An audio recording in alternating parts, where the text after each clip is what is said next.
Example 2. I'd recommend to try and do this one on your own. So pause the video and then press play when you're ready to see the explanation.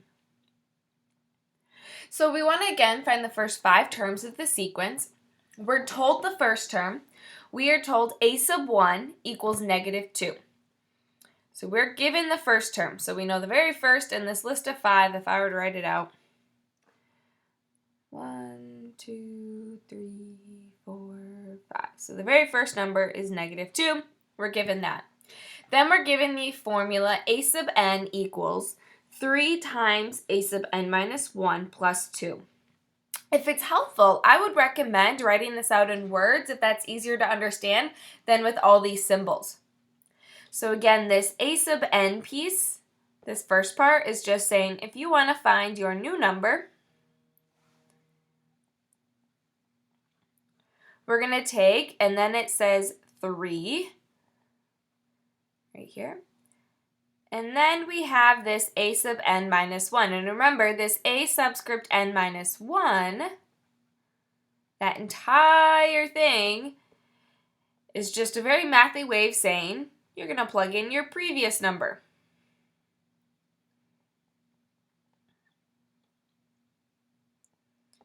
And then it says plus 2. So we're going to take 3, multiply it by our previous number in our list in this sequence, and then we're going to add 2 to that. And that's how we're going to find all of our new numbers for the first 5 terms. So starting off, if I want to find a sub 2, or if I want to find this second number here in my list, I'm going to take 3.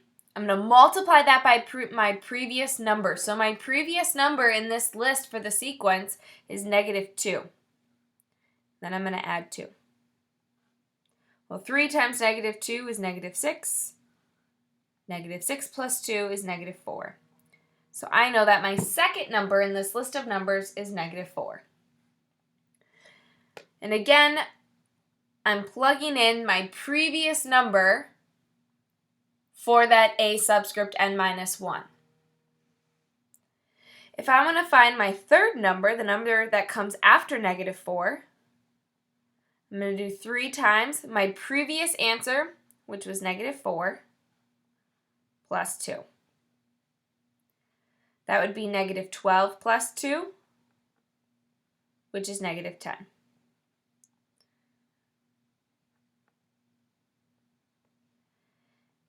If I want to find my fourth number,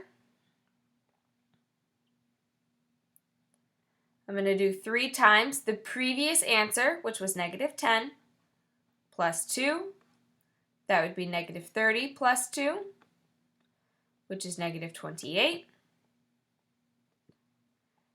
And last, if I wanted to find my fifth answer, I'm going to do 3 times my last answer, which is negative 28, plus 2.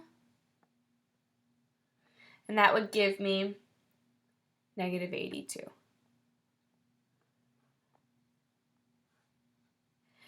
So these might still seem a little challenging and a little confusing yet, but with practice they will get easier. This is a completely new way of thinking about patterns between numbers, looking at this in terms of a recursive formula. But that doesn't mean that you won't get there, so keep practicing. Let me know what questions you have and any support I can provide.